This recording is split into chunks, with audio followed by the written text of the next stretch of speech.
Hello, my friend.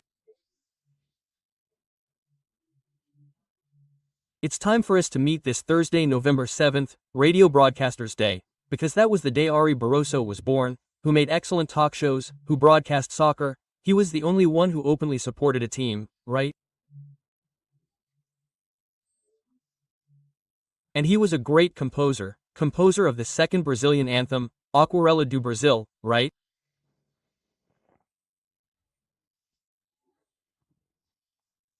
And for me, it's very satisfying to record this day, because when I was born, my father was a radio broadcaster.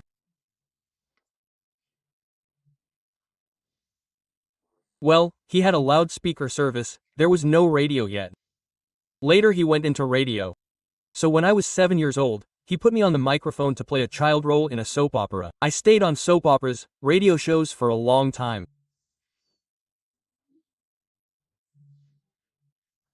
It was my first paid job when I was 16, 17 as a radio announcer, advertising copywriter, program producer and news editor and producer.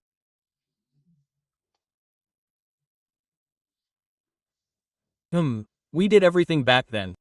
Radio Independente de Lajado. Then I went to work in Porto Alegre at one of the stations associated with Radio Difusora. My father had audience programs, broadcast soccer games, organized soccer games and also worked as a radio advertiser. Those were times when you could do anything, right? Glorious and heroic times for radio, times of Ariba Barrosa. My hug to all who follow me on the radio. I've been on more than 200 stations. To all the colleagues from these stations where we've been together for many years.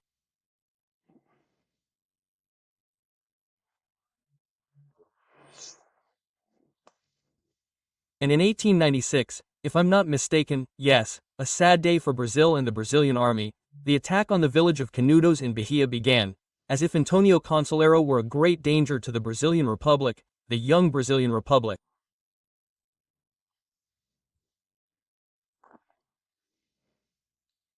And it was a massacre, okay? All of this in a classic of Brazilian literature written by a journalist, I think it was in Estudão, Euclides da Cunha, Os Sertões. It's a book that is known all over the world. Well, let's move on. Don't forget to subscribe and leave a like or dislike at the end.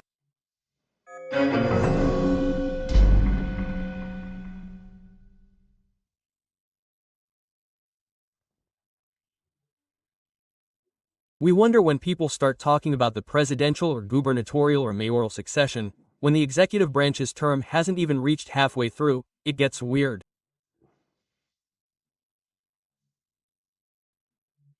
It's a sign that you're tired, right?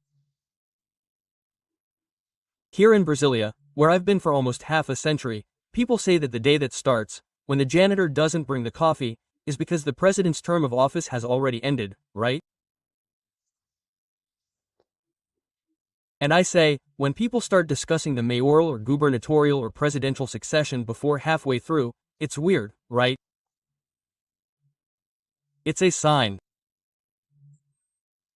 I'm saying this because today, 2 days after the Liberal Party announced Bolsonaro as its presidential candidate, the União Brasil confirmed the name of the governor of Goiás, Ronaldo Caiado, as its candidate as well, right?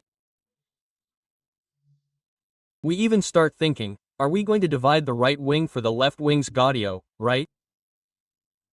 Over in Uruguay, it's like this, there will be elections on the 24th or 25th in the second round, because the right wing has divided itself, right? And now the left, which is in the lead, with the broad front, will finally have the union of the center-right in such Colorados and whites. Well, anyway, let's get back to Brazil, right? Well, because that's the subject, the parties are already preparing for 2026. By the way, Rodrigo Pacheco, president of the Senate, who is from the PSD, which is a party that was a great winner in the number of mayoral elections in the last election, saying that his candidate is Lula for re-election, Lula 4. I think it's complicated, right?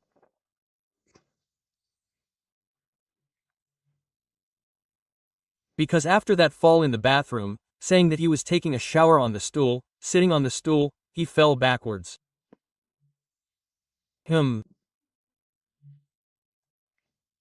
I see some dangers there, the same ones that the Democrats saw in maintaining Biden's candidacy, who gave up to go to Kamala.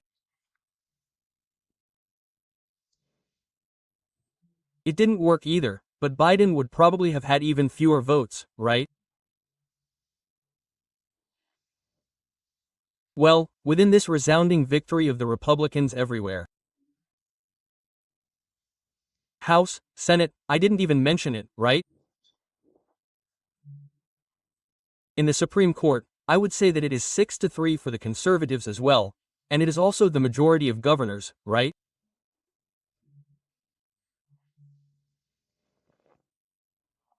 But anyway, it was the day when here in Brazil it was time to give proof.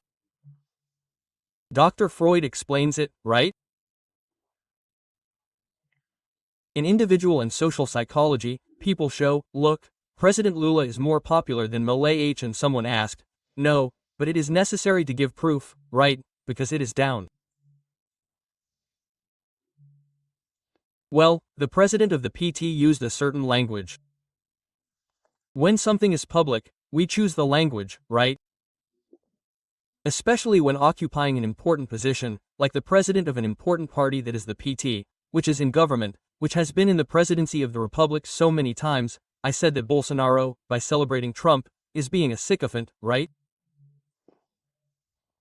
That is not a word for a party president, right? We can talk about this at the bar, talk to friends jokingly, right? Yesterday a friend on the phone made a joke about a person honored on our friendship day using that term.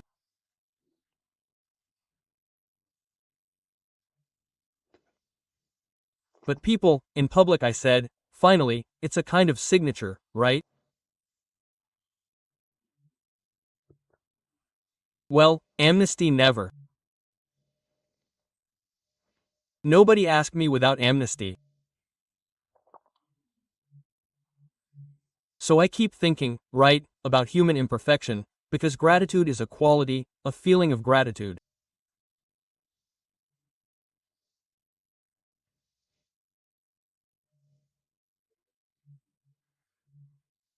And I followed all the conversations, the agreements, so that there would be peace and amnesty for everyone who participated in this urban revolutionary war, the internal Brazilian war.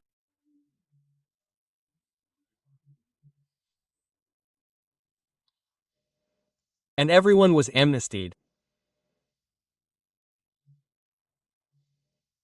And most of the left that threw bombs, kidnapped, hijacked planes, took hostages, threw car bombs at barracks, jumped banks.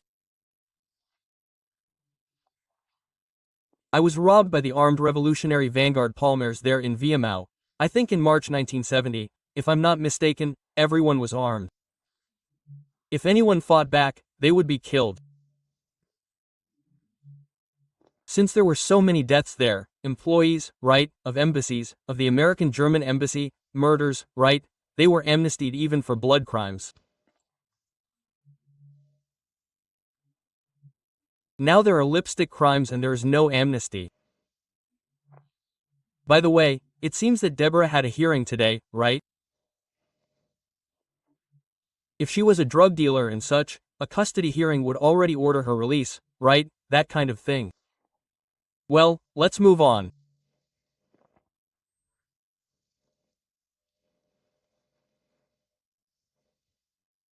Yesterday I talked about the possibility of Bolsonaro going to Trump's inauguration. Malay will certainly go, Meloni will go, right? Benyaminania will go, the guy from Hungary will go, Bekele will go, right?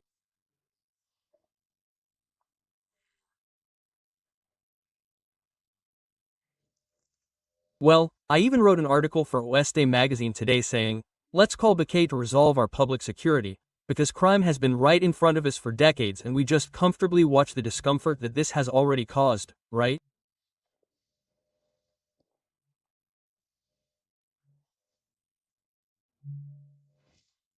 Well, but then I was talking, I have received a special passport several times for a mission, covering the presidency of the Republic in Japan, covering the UN, I don't know where, right? It's a passport that was valid for a month, something like that, to fulfill that mission that was in the interest of the country. Or even people can receive diplomatic passports. And if Trump, who has the power to do so, gives Bolsonaro a passport, because for now his passport is being held, he handed it over at the request of the Supreme Court, right?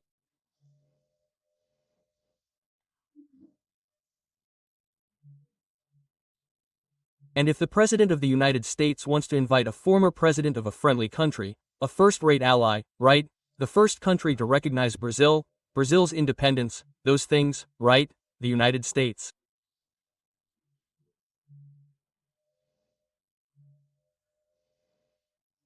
What could happen then? Someone says, no, you are prohibited from leaving the country, because there will be I don't know if there will be a dialogue, right? But it is an issue to consider and give it some time until then.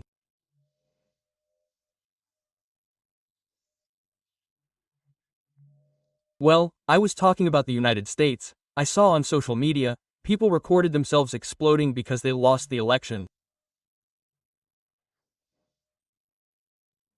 And then I even wrote it down here, right? How sad this weak generation, unbalanced, weak, fragile, dependent, spoiled.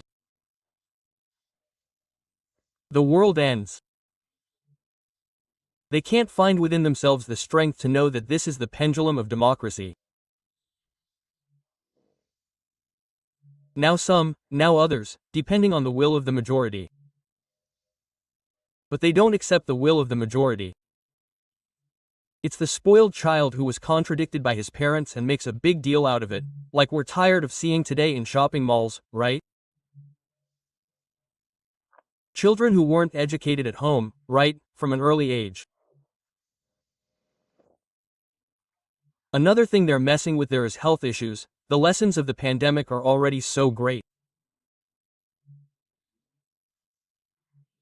Trump is already talking about suing Bill Gates because of vaccines, right, and changes there, bringing people who followed the reality at the foot of the bed, on the floor of the hospital, right?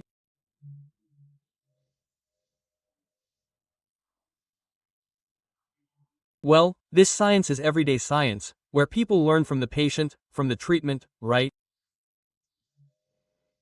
This is science too. Studies that were hidden are now appearing. Today I read an extensive study on chloroquine, it's appearing now. It was already ready before, but it was hidden, right? So, these things.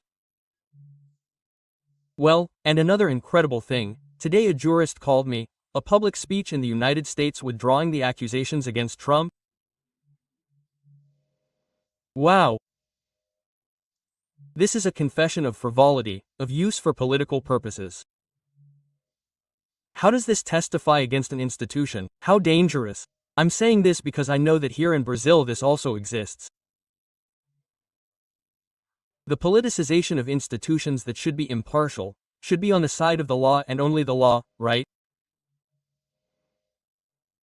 Of a judge who gives interviews, goes to debate programs, right?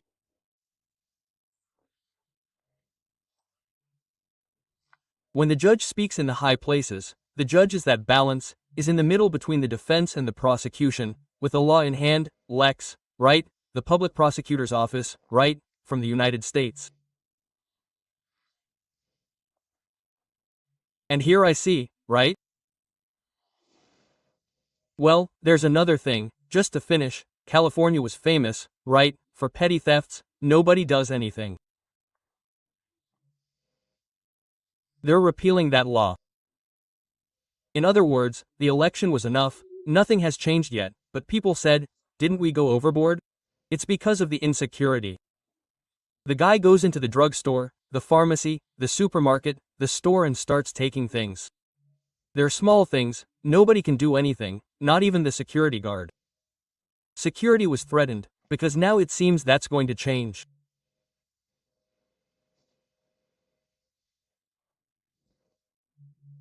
New times starting from the first world economic and military power in Brasilia. Alexandre Garcia.